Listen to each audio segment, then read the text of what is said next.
The blood in Evan Caldwell's body froze, the instant that voice cut through the air, cold and sharp, like a blade sliding across skin. He pressed himself flat against the hardwood floor beneath the king-size bed in the high-floor suite of the Langford Hotel Manhattan, glowing with city lights beyond the windows. The tuxedo he had just had tailored was already wrinkled, the stiff fabric scraping his back every time he breathed. Evan was biting back a laugh. In just a few minutes, Olivia Grant, his brand-new wife, would walk into the room. He would spring up, shout to scare her, then pull her into his arms. It was a silly prank, the kind they had played on each other throughout 5 years of dating small moments, that made Evan believe they loved each other in the simplest, most genuine way. They had been married for exactly 2 hours and 43 minutes. Evan was 34, chief financial officer of the Caldwell Family Investment Group, a name spoken quietly, but with weight in financial circles. Olivia was 28, beautiful, intelligent, effortlessly charming, the woman he had fallen for, the night they met at a charity gala. He had believed her eyes when she said she loved him, believed the late nights on the couch talking about the future, believed deeply enough to place his entire life in her hands. The door opened. High heels clicked against the wood floor. Not light, not familiar. Each step was deliberate, controlled. Evan stopped breathing. This was not Olivia's walk. The woman who entered did not carry the familiar scent of his wife's perfume. Instead, there was amber and something metallic and cold. Celeste Grant. Olivia's mother sat down on the edge of the bed directly above Evan's head. The mattress dipped. The frame creaked. He could see the dark red soles of her expensive shoes, no more than a hand's width from his face. Celeste exhaled slowly, comfortably, as if the room belonged to her. She turned on her phone and put it on speaker. "Martha, hold on a second," Celeste said lightly, casually, as if nothing were strange. "I'm calling you from the honeymoon suite, at the Langford. Everything went perfectly." Evan's stomach clenched. "No, the boy is still downstairs, smiling and shaking hands with his father's business partners." Celeste continued, a faint laugh in her voice. "He plays the devoted son beautifully. Honestly, it's almost sad. Easier to control than I expected." Under the bed, Evan went rigid. His ears rang, yet every word drove straight into his mind. "The plan is running smoothly, Martha. She has him wrapped around her finger. In love to the point of blindness." Celeste paused, savoring it. "He signed the prenuptial agreement I drafted without asking a single question. Actually believed it was protecting him." She let out a soft laugh. "I had my lawyer double-check everything. 6 months into the marriage, part of his assets are structured exactly how we want. He doesn't understand the law at all." Evan gripped the bed frame as his pulse thundered, and the wedding gift Celeste added smoothly. His father transferred partial rights of that Midtown commercial building into joint ownership. Current market value is well over $2 million. Olivia doesn't even have to do anything. It's already hers. That building, the one Evan had built from the ground up, the foundation of his independence. She only has to play the devoted wife for a year, maybe 18 months to be safe. Celeste went on as if discussing grocery plans. Then we file for irreconcilable differences. She walks away with millions. And the best part, he'll probably still be in love with her when it's over. Celeste laughed short and sharp, completely devoid of warmth. Evan felt his heart being crushed, not by jealousy, not even by grief alone, but by the brutal clarity of the truth. Every beautiful memory inside him cracked, splintering like glass. 5 years together. Every touch, every promise, every time Olivia looked at him and called him her safe place. All of it had been a performance rehearsed and executed with precision. Celeste stood, the mattress lifting slightly as she moved toward the door. "Keep this between us, Martha.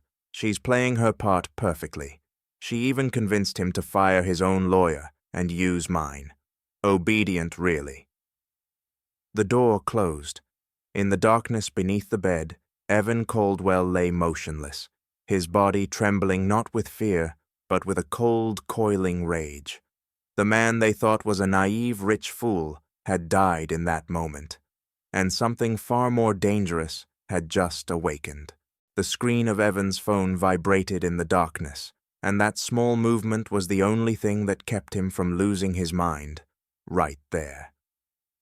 Beneath the bed, where the cold of the hardwood floor seeped into his chest, Evan Caldwell lay motionless, eyes wide open, Celeste Grant's dry, cruel laughter still echoing in his ears. The door had closed, the hallway outside had gone silent, but the honeymoon suite was anything but peaceful. The air felt thick poisoned, as if something toxic had passed through, and lingered. His heart beat out of rhythm, heavy thuds slamming against his ribs. Slowly he reached into the inner pocket of his tuxedo.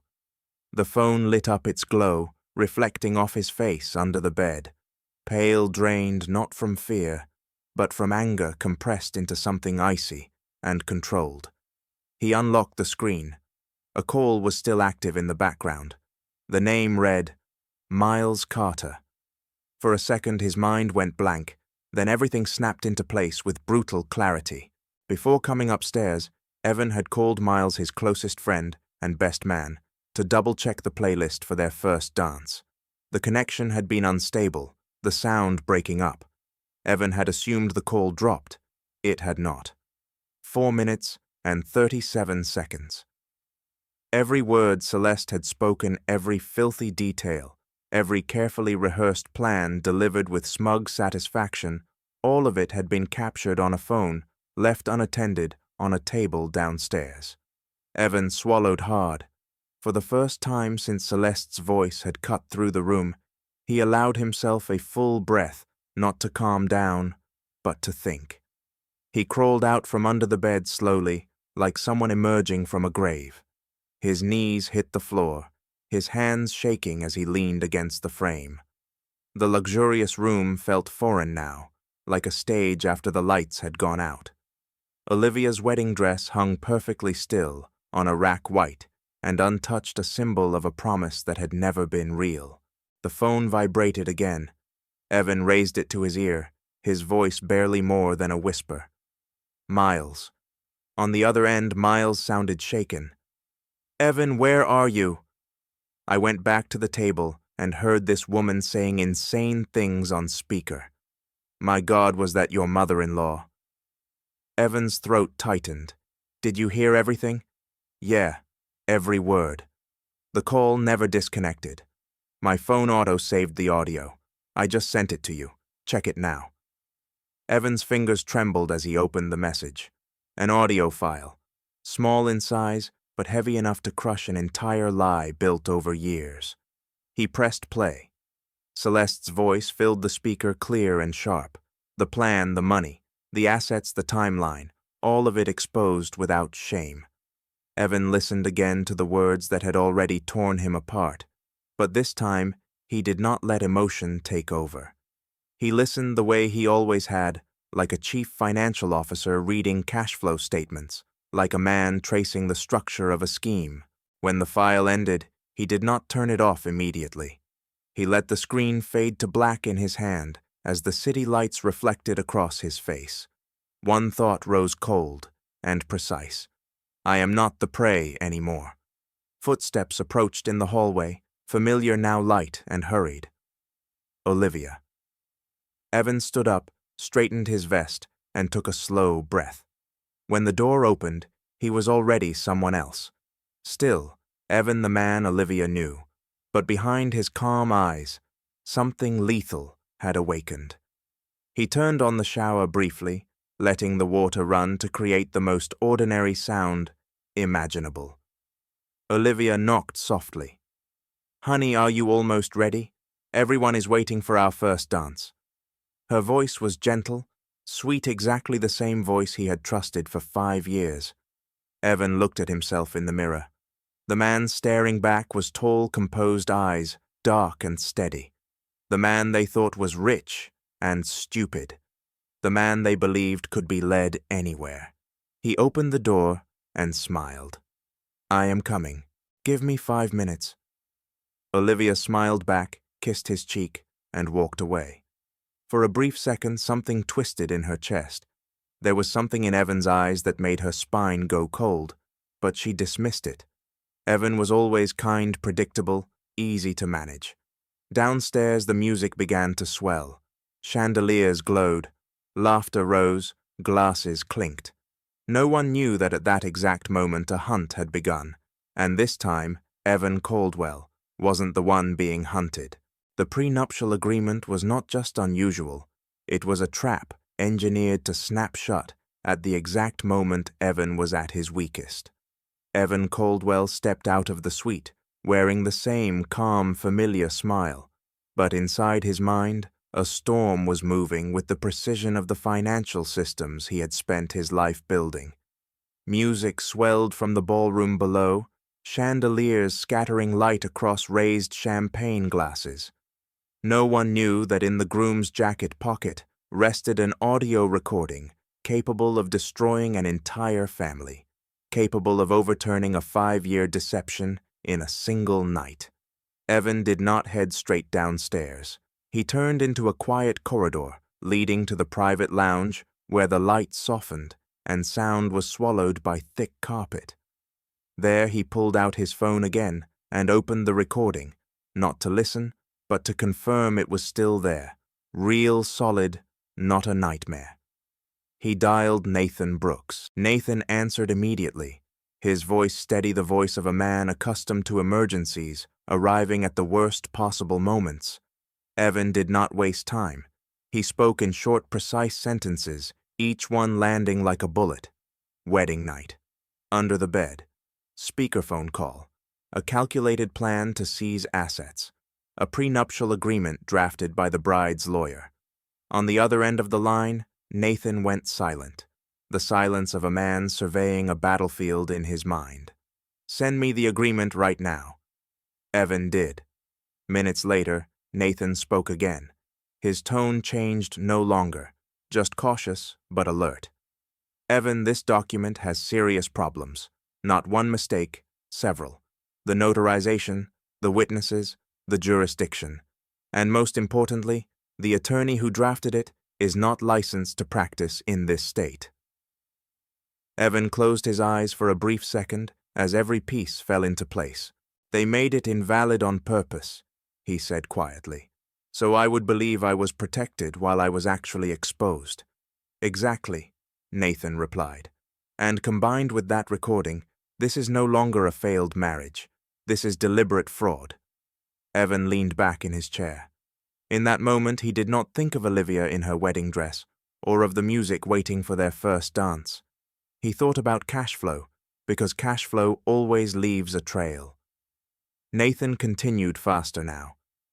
"Evan, if they prepared the agreement this carefully, there are likely other moves you have not seen yet. Transfers of interest, joint ownership, possibly shell structures." Evan opened his eyes. In the dim lounge light, his gaze hardened. "They underestimated me," he said. "They saw someone who only signs and trusts. They forgot what I do for a living."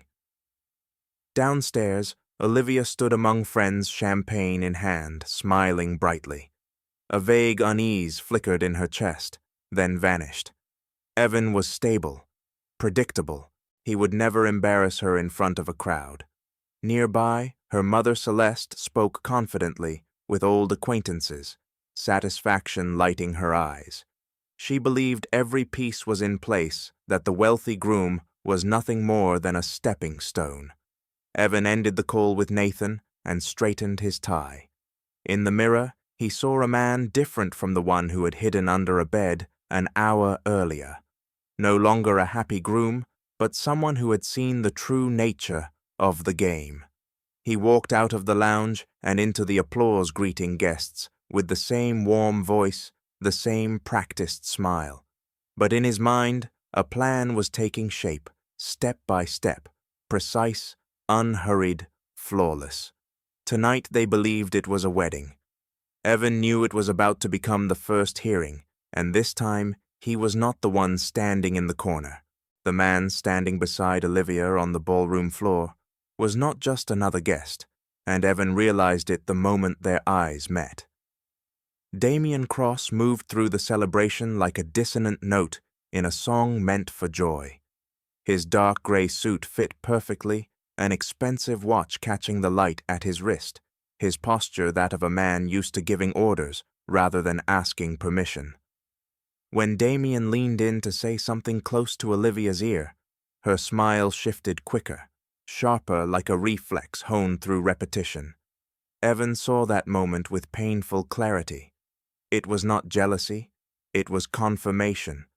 The music swelled, applause rolled through the hall, and Evan stepped fully into the light, shaking hands, nodding, smiling. He heard his name spoken, heard the congratulations, heard champagne glasses clinking, yet inside his head, everything slowed. He watched. He memorized. He read the room. Olivia stood among her friends, wedding dress, fitted perfectly. Shoulders relaxed, her gaze drifting back to Damien again and again with unconscious familiarity. Celeste lingered near the cake table, smiling with confidence, her voice calm, one hand resting lightly on a familiar guest's arm, as if everything was exactly where it should be. None of them looked at Evan as if he were a threat. That was their first mistake. Damien turned toward him, his eyes passing over Evan, and pausing for half a second, just long enough to assess. A wealthy groom, agreeable, harmless, a man who would never cause trouble. Damien stepped forward and offered his hand, his grip firm, but measured, his tone friendly without warmth. "Congratulations, beautiful wedding. Olivia has excellent taste." Evan nodded. "Thank you. She pays attention to details." Damien smiled. "We have worked together for a long time." "I know." A harmless line on the surface, but Evan heard the layer beneath it longer than a boss and an employee should. He replied with a mild smile, eyes calm, still as a lake without ripples. "Work requires trust. I understand." Damien lifted an eyebrow slightly. He did not see what he expected. No suspicion, no confusion, only a composure that unsettled him. Evan felt Olivia's gaze from behind. She stepped closer, resting her hand on his arm, a soft, possessive gesture. "What are you two talking about?" she asked brightly. "Work," Evan replied without turning, "and congratulations." Damien stepped back, raised his glass. "To a long marriage." As Damien walked away, Evan did not follow him with his eyes. He looked at Olivia. For a brief instant she avoided his gaze. Too brief for anyone else to notice, long enough for him to understand. The music shifted. The host announced the first dance. Olivia squeezed Evan's hand, her radiant smile returning. She looked perfect, and that perfection chilled him because it was not new. It was practiced. Miles caught Evan's eye from the crowd, his expression questioning. Evan gave a slight nod. Not yet. Not now.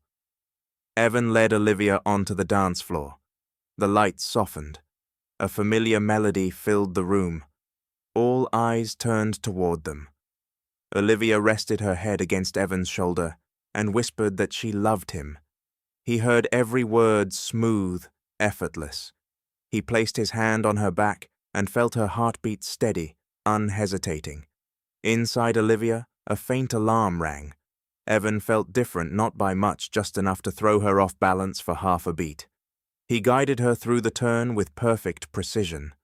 Too perfect, as if he were controlling not just the dance, but the entire stage. From a distance, Celeste watched with satisfaction, convinced the night had reached its peak. She did not see that the pieces she had placed were beginning to reveal themselves. When the dance ended, applause thundered. Evan bowed slightly. Olivia beamed. He leaned close and spoke softly, his voice warm and low. "I have another surprise for you." Olivia's eyes lit up. "Really?" Evan nodded. "A surprise everyone should hear." At the control table, The DJ received a signal. An audio file sat ready, waiting for the right moment. Evan stepped forward and took the microphone. He looked around the ballroom at the eager faces, at the woman in the white dress, at the man who believed he was invisible. Tonight they thought they were witnessing a perfect wedding. Evan knew that in just a few minutes they would witness the truth. Evan did not play the recording right away. Instead, he did something far more dangerous. He began locking the doors. The applause had not yet faded when Evan stepped away from the microphone and turned calmly toward the sound control table. To everyone else, he was just the groom leaning in to say a quick word to the DJ. Inside Evan's mind, every gear was clicking into place. He was not acting out of rage. He was acting out of strategy, and the first rule of strategy was control of information. The DJ looked at him, waiting. Evan lowered his voice steady enough to erase suspicion. "Give me a few minutes. Do not play anything until I come back." The DJ nodded. Evan rested a hand on his shoulder, polite but firm. "Trust me." Across the ballroom, Olivia was surrounded by friends smiling and responding to compliments, but an unease was beginning to grow inside her. Evan was not beside her.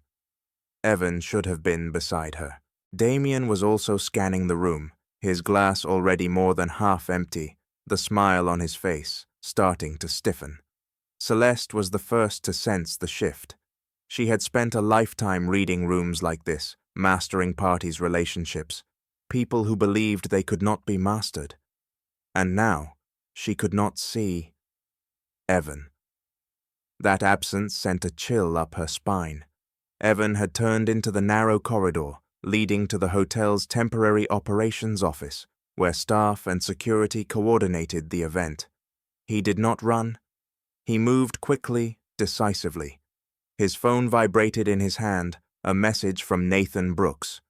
"You have 15 minutes before they react. Use that time to gather everything you can." Evan did not reply. He already understood. He opened his laptop and logged into his private cloud storage. Documents he once considered harmless now appeared under a different light. Asset transfer papers. Emails where Olivia urged him to sign quickly due to timing issues. A joint investment account she had suggested to make future plans easier. Evan began reading like an auditor at year-end. Fast, precise, relentless. In an old email, Olivia mentioned an urgent transfer to a consulting partner to keep a project on schedule. Evan remembered it clearly. It was the only time she had shown real anxiety. He had signed without hesitation, without scrutiny. He opened the attachment. An unfamiliar company name, a vague office address. The contract signed not by a chief executive, but by an intermediary. Evan inhaled slowly. This was not carelessness. This was a signal. He kept going. Small payments scattered nothing alarming on their own, but arranged in sequence they formed a clear stream. Money flowing out, circling, returning in another form. Evan saved each file, took screenshots, made notes, labeled everything carefully. He worked in silence, cold sweat gathering at the base of his neck, yet his hands did not shake. This was his world. This was where his real power lived, a world none of them had ever thought to fear. Back in the ballroom, Olivia grew impatient. She asked the DJ where Evan was. The DJ shook his head and said Evan had asked them to wait. Damien moved closer to Celeste and spoke under his breath. "Something is wrong."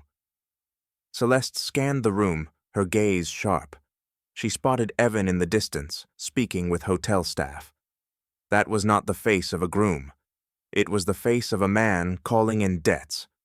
She took a step forward, then stopped. Instinct told her that if she moved now, everything would collapse faster. Evan closed his laptop and sent a data package to Nathan. Short, clear, enough to understand, enough to act. He straightened his posture, adjusted his jacket, and looked at his reflection in the glass along the corridor. The man staring back no longer carried false happiness, only a dangerous calm. When Evan returned to the ballroom, The lights were still bright, and the music still played, but the atmosphere had changed. Olivia saw him and hurried toward him, her smile carefully intact. "Where did you go?" she asked, her voice light, but her eyes searching. Evan looked at her, his gaze deep and steady, and smiled. "I was making sure that when the surprise begins, no one will be able to turn it off."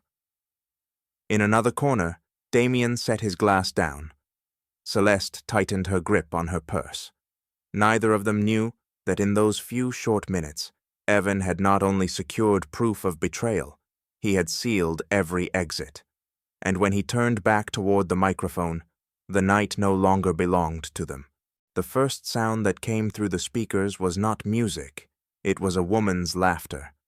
The entire ballroom froze in the space of a single heartbeat.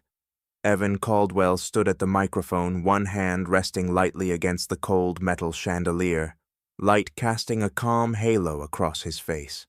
The smile on his lips did not disappear, but it was no longer the smile of a groom.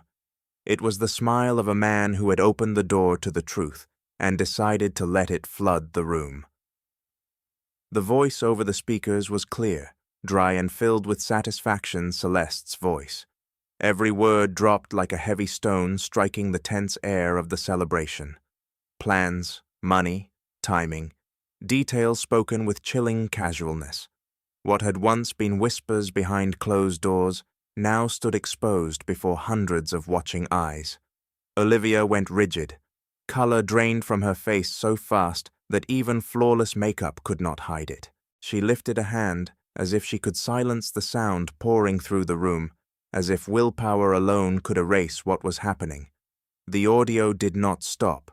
In the front row, Damien Cross clenched his jaw. The glass in his hand trembled, wine spilling over the rim without him noticing. He stared at Evan, his expression no longer one of assessment, but of belated alarm. He understood exactly what the words meant, that what began as a personal con had crossed into far more dangerous territory.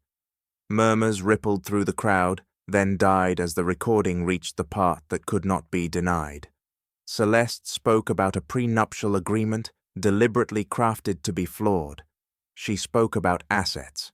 She spoke about making Evan believe he was protected while leaving him completely exposed. Each sentence cut like a blade, not only into Evan, but into everyone listening. Evan did not interrupt. He let the truth speak for itself. He scanned the room, watching faces shift from confusion to shock, from shock to outrage.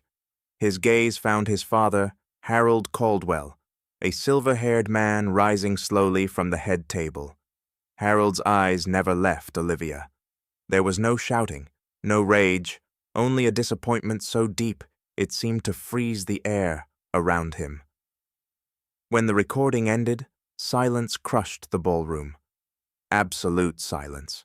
No music, no whispers, only the uneven breathing of those who could not control it. Evan lifted the microphone. His voice carried steady, clear, unshaken. "I loved this woman for 5 years. I trusted her. I trusted her family. And tonight I learned this marriage was not a promise, it was a plan." Olivia took a step toward him, her voice breaking. "Evan, you do not understand. That is not the truth. My mother exaggerated." Evan turned to her. There was no anger left in his eyes, only painful clarity. "Then tell everyone," he said slowly, "which part of that recording is false." Olivia opened her mouth. No sound came out.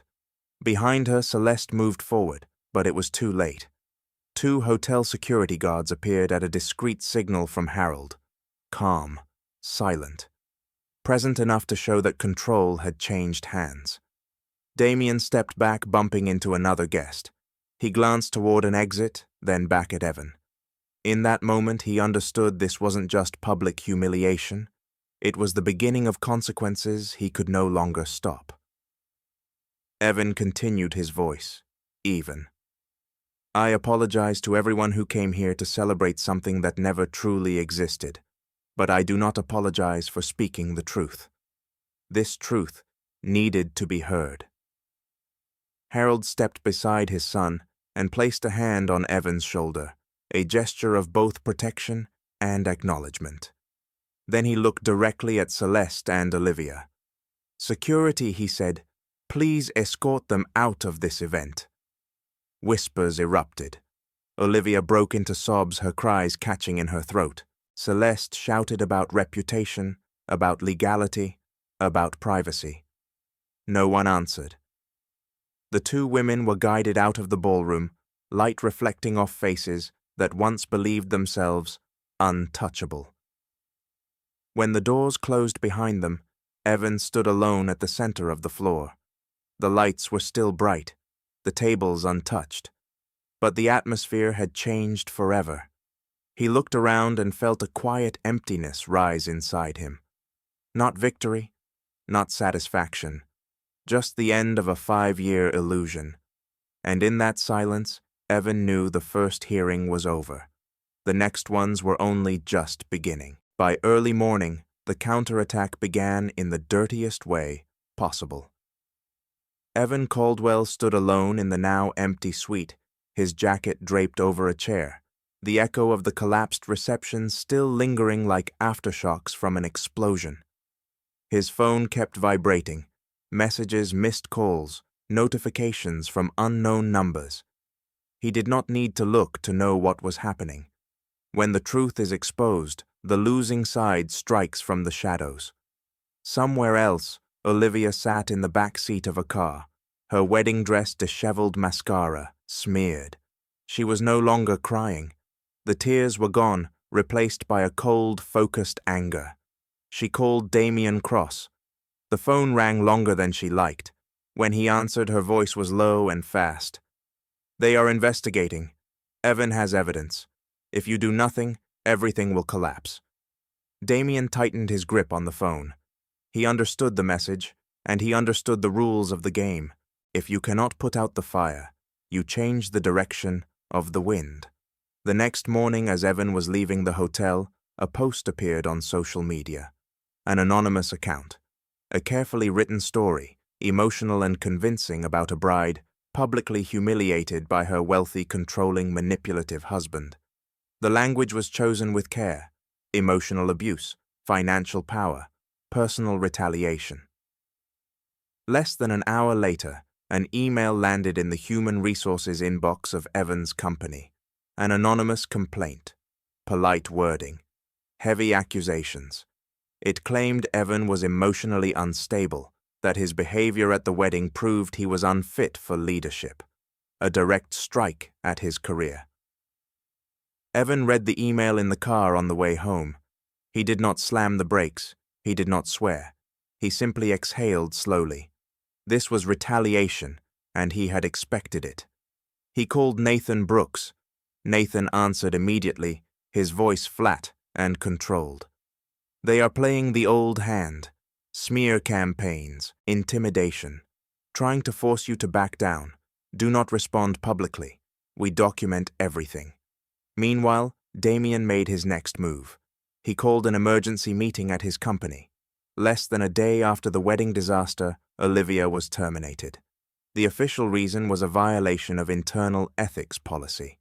A short statement was released to the press distancing the company from personal conduct. Olivia read the statement in a cheap hotel room where she was temporarily staying. She laughed a brittle sound. She understood she had just been thrown overboard to save the ship. She immediately hired a lawyer. A lawsuit was prepared. Wrongful termination, discrimination, retaliation over her personal life. Damien believed that by turning Olivia into a scapegoat, he could cut himself free from the story. He did not realize that this move had opened another door. Evan learned that Olivia was suing Damien's company. He did not smile. He saw the larger picture. When co-conspirators turn on each other, the truth surfaces faster. That evening, Evan sat in Nathan's office, warm light, the smell of old paper. Nathan spread the documents across the desk: the smear post, the anonymous complaint email, the termination statement. All of it arranged into a single chain. "This is retaliation," Nathan said. And it helps us because every move they make leaves a trail. Evan was silent for a moment, then spoke with quiet resolve. I do not just want to protect myself. I want this ended the right way. Nathan looked at him. What are you thinking? Evan stared into the empty space ahead of him, whistle blowing. The word hung in the room like a blade laid on the table. Evan knew what it meant. Not just a personal lawsuit, not just divorce, but dragging light into everything they had hidden. The money flows, the contracts, the shadow relationships. Nathan nodded slowly. If you take this path, they will not be able to stop it with threats. It will move beyond their control. Evan drew a deep breath. He thought of the night under the bed, of Celeste's laughter, of Damien's eyes when the recording played, of who they thought he was. They underestimated me, Evan said. I will not disappoint them. Outside, the city lights came on. Late offices, glowing people still believing power belonged to the loudest voice. Evan stood and adjusted his cuffs. In that moment, he was no longer just a betrayed groom, nor merely a man defending himself. He became the whistleblower, and once the whistle is blown, this game no longer belongs to them. The meeting room door closed, and Evan knew that from this moment on, there was no way back. The room was small, lit by harsh white light. No windows, no decoration. 3 people sat across from him, none in uniform, none introducing themselves with impressive titles. That calm was what made the air heavy. These were not people who needed pressure. Truth was their weapon. Evan placed the USB drive on the table. A small object light in weight, yet inside it lived hundreds of pages of data emails, contracts, money flows, reconstructed with the patience of a man trained to see what others ignore. His hands were steady. He did not dramatize. He said only one thing. I believe this is no longer a personal matter. The man in the center nodded, his voice, even without emotion. You can start from the beginning. Evan told the story, not with anger, but with structure. The wedding night, the recording, the prenuptial agreement deliberately drafted to fail. Then the small transfers disguised as consulting fees, the intermediary companies, the contracts that never created real value.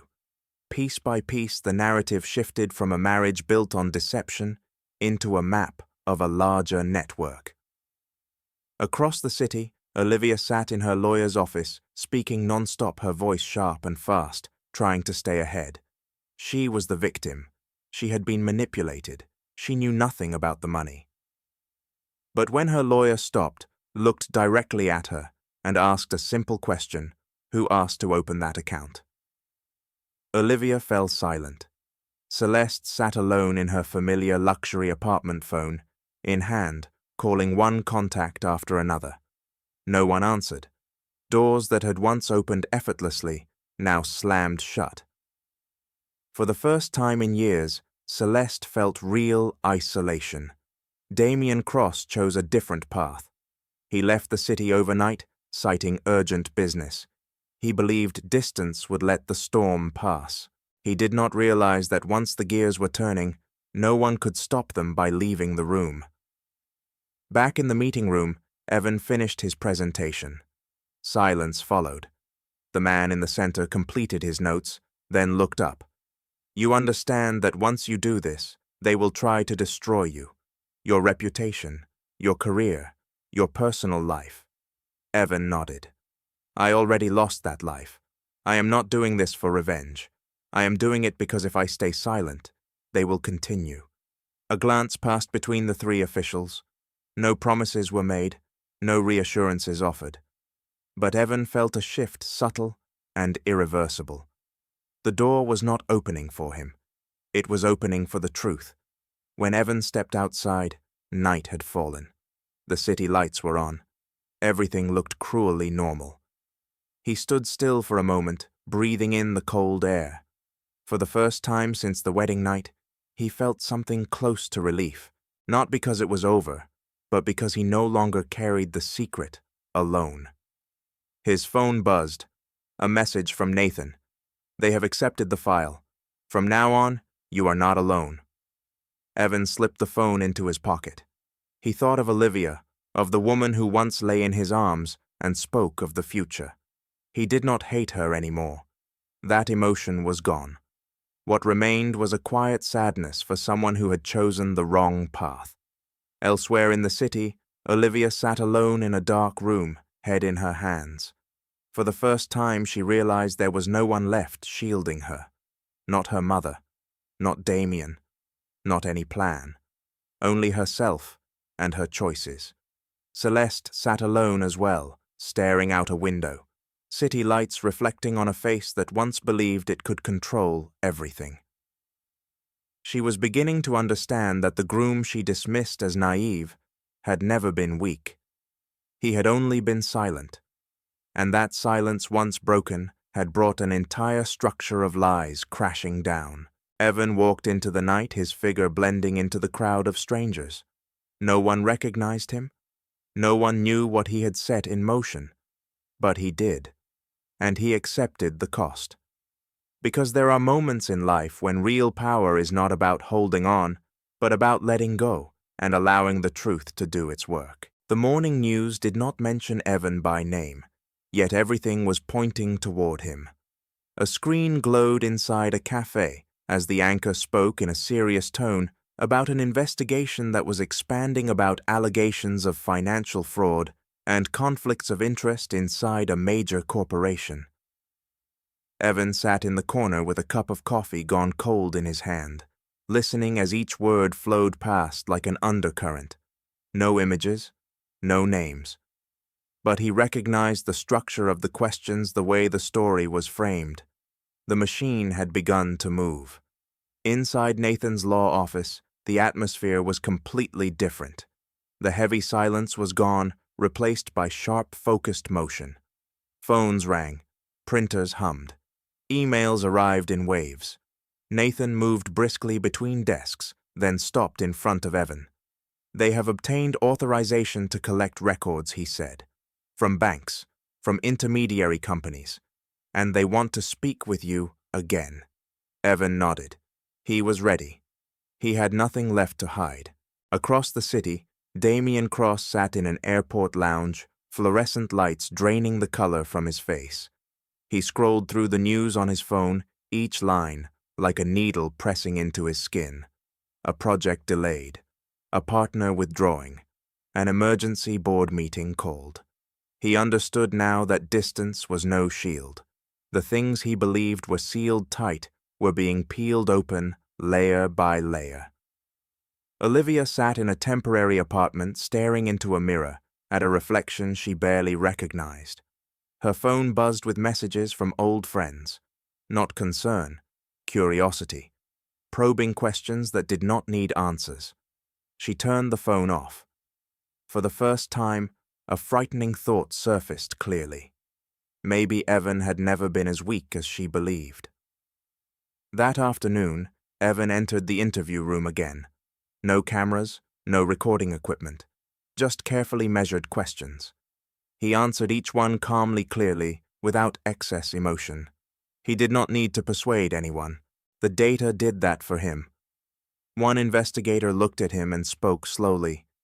"You understand that many people in your position would choose silence or compromise." Evan replied, "I have been silent for too long." The answer was not dramatic. It was simply true, and that truth left the room quiet for several seconds. By evening, the story began to spread. A long article appeared, not sensational, but detailed. Money trails, contracts, names partially obscured, yet clear enough for those involved to recognize themselves. Evan read it alone in his apartment. No music, no alcohol, only the city lights outside his window. He thought about the past 5 years, the dinners, the promises, the plans that once felt solid. He did not let the sadness carry him away. He allowed it to exist as part of the truth. In another office, Celeste sat across from a new lawyer. This one did not smile, did not reassure her. He spoke only about the possibility of being summoned, about how her name had already appeared in internal files. For the first time, Celeste felt power refuse to respond to her commands. Damien received a call from the board. There were no direct accusations, only a request that he temporarily step away from his executive role pending the investigation. He forced a thin smile and said he understood. When the call ended, he slammed his hand onto the table. The sound echoed through the empty room. No one heard it. No one cared. Evan received a short message from Nathan. They are expanding the scope. More names will surface. Evan stood and opened the window. Night air rushed in, carrying distant traffic sounds. He breathed deeply, not in relief, but because he knew the road ahead was still long. At least now it was no longer a road he had to walk in the dark. Somewhere else in the city, Olivia sat on the floor with her back against the wall. She remembered Evan's eyes that night. No anger, no pleading, only cold clarity. She whispered a sentence that no one heard. I was wrong. Evan did not hear it, and perhaps that was necessary. Because once the truth is placed on the table, not everyone is granted forgiveness. But it gave him something he had not had in 5 years. A morning where he woke up without doubting himself. The indictment was announced on a rainy morning, and Damien's name appeared in a place no one could deny anymore. Evan stood by the window of his apartment, watching raindrops slide down the glass, like final lines of data being locked into place. He did not turn on the television. He did not need to. His phone vibrated in his hand, a message from Nathan, brief and precise. The authorities had officially filed charges: financial fraud, abuse of authority, conspiracy to conceal money flows. The machine Evan had set in motion was now running on the inertia of the law, without emotion, without negotiation. In another conference room, Damien sat across from a new team of lawyers. His confident tone was gone. His practiced smile had vanished. He listened as each charge was outlined, each worst-case scenario explained. Sweat gathered at the base of his neck. For the first time in his career, Damien understood what it felt like to be underestimated. He had believed he was the smartest person in every room. That mistake was now becoming his sentence. Celeste received her summons as well. She held the envelope in her hands, her fingers trembling slightly. Old connections no longer carried weight. Calls went unanswered. The woman who once controlled everything with smiles and promises was now facing a system that did not care about reputation or history, only the truth. Olivia learned the news through the press. She read every line, every word, as if it was someone else's story. She was no longer the center, no longer the main character, just a secondary name in a case far larger than her. She thought of Evan not with anger or excuses this time, but with late recognition. He had seen this coming. He had chosen a path she never dared to take. That afternoon, Evan walked into his office. No one avoided his gaze. No one whispered behind his back. The silence here was different from before. Not suspicion, but cautious respect. The company's leadership called a brief meeting. No drama, no long apologies. Just a clear decision. Evan would retain his position. All anonymous accusations were dismissed. Internal records were corrected. The truth had spoken for itself. Evan left the meeting with a feeling that was not victory, but closure.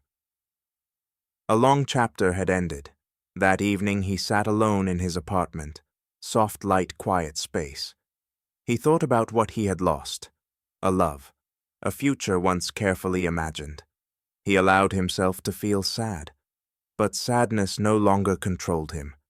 It was simply part of the story. Somewhere else, Damien signed the final documents his lawyers placed before him. His hand shook not from fear, but from the realization that everything he built had rested on contempt for others, and the one he dismissed the most had been the one to overturn the board. Celeste sat quietly in her apartment, staring at luxury items that once symbolized power. They were now just objects. She remembered Evan's eyes that night. Calm, unpleading, unreactive. She understood too late that his silence had never been weakness. It had been preparation. Olivia stood before a mirror removing a wedding ring that had never held real meaning. She placed it on the table as if placing a period at the end of a person she once thought she could become. Tears fell. No one saw them. No one needed to. Evan opened the balcony door and let the night air rush in. The city below continued to live and move, as if nothing had changed. But for him, everything had. He no longer needed to prove his worth. He no longer doubted his instincts. He understood that real power is not about defeating someone, but about standing firm when the truth is exposed. Not running, not compromising. And in that moment, Evan realized that even though the road ahead still held more hearings and endings, yet to fully close, he had reclaimed the most important thing of all, himself. The final hearing did not end with the strike of a gavel. It ended with a cold, measured nod. Evan sat in the back row spine, straight hands clasped together, eyes tracking every small movement in the wood-paneled room. There were no cameras, no reporters, only people exhausted by a truth that had taken too long to surface. When the presiding official closed the file, no one exhaled in relief. The release came late and quietly, like mist lifting. The decision was read slowly, each sentence polished to leave nothing to cling to. Criminal responsibility moved forward to the next phase. Transactions were frozen. Agreements declared void. No gray areas left to hide. No pauses left to negotiate. Evan listened without lowering his head or lifting his chin. He simply received it like someone who had been waiting for this moment for a long time. Across the room, Damien could no longer meet anyone's gaze. His shoulders sagged, his face worn thin by sleepless nights. The man who once entered every meeting with the smile of authority now carried an emptiness difficult to name. When his lawyer touched his arm, Damien flinched, as if waking from a long and punishing dream. Celeste was not there. Her absence said everything. What had once been a network was now a series of broken strands. Promises that once flowed smoothly had become evidence. Somewhere she was facing the consequences alone, without an audience, without a stage. Olivia arrived late and sat quietly at the end of the row. She did not seek Evan's eyes, nor did she avoid them.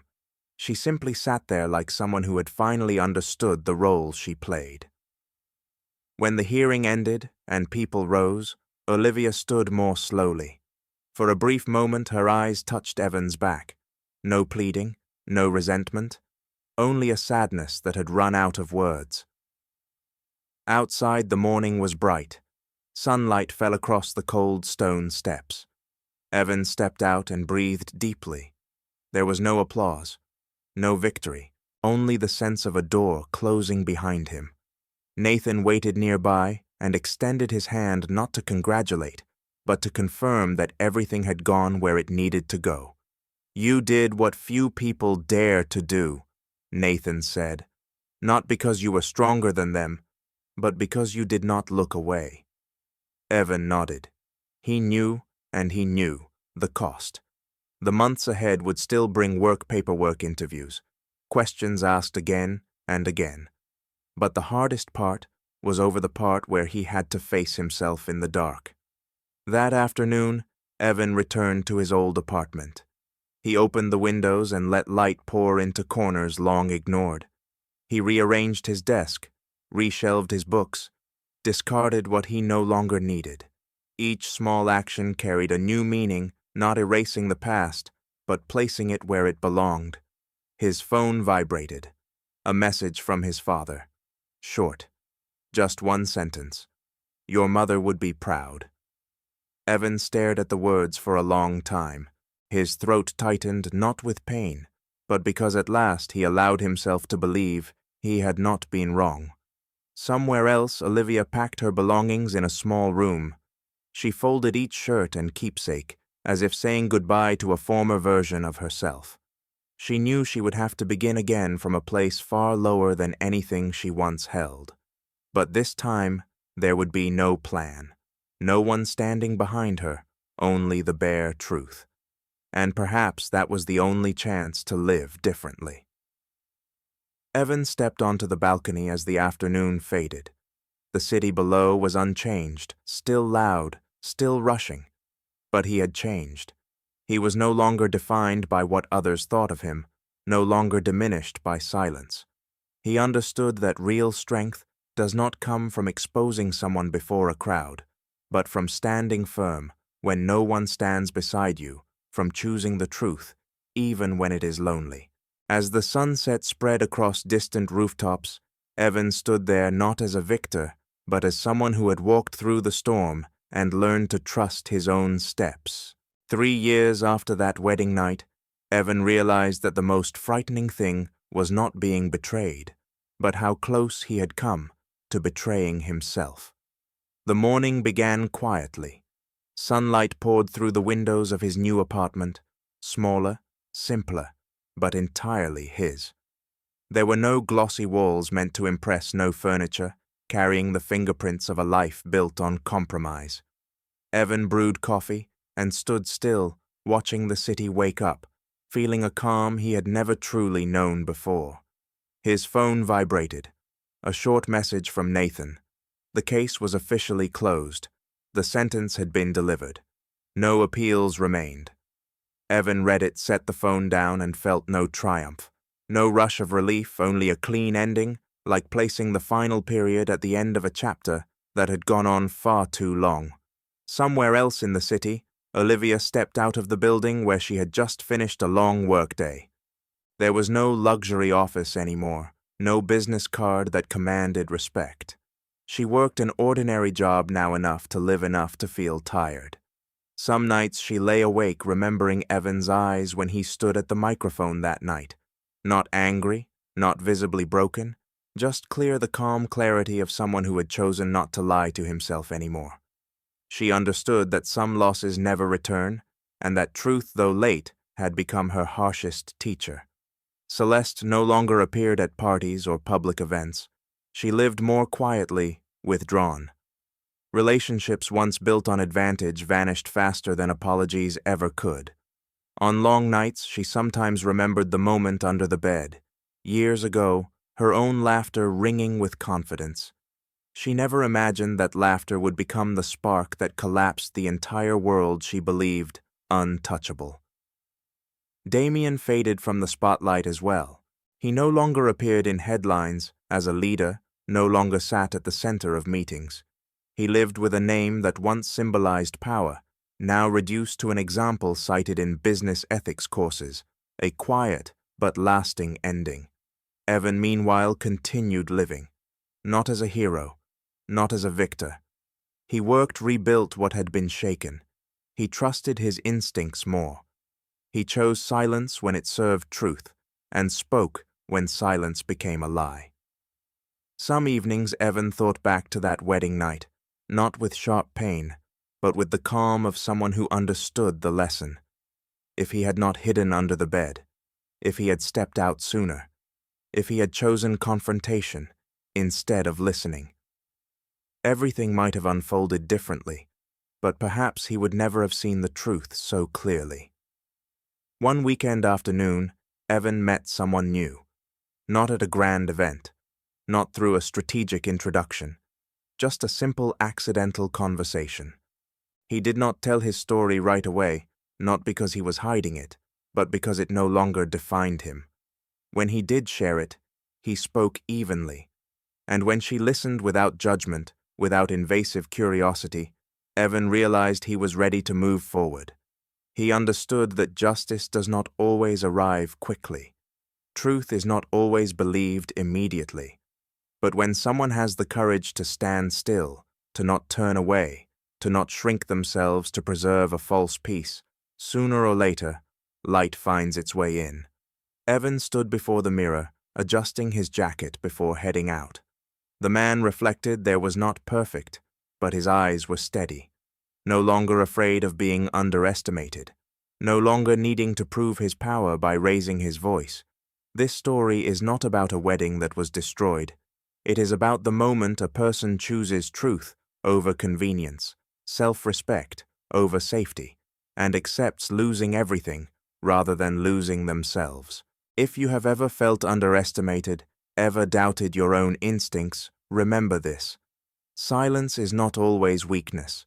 Sometimes it is preparation for the moment. You must finally stand upright. If this story made you think, leave a comment and share your thoughts. Do not forget to like and follow so you do not miss the next stories, because sometimes listening to a story is how we learn to protect ourselves.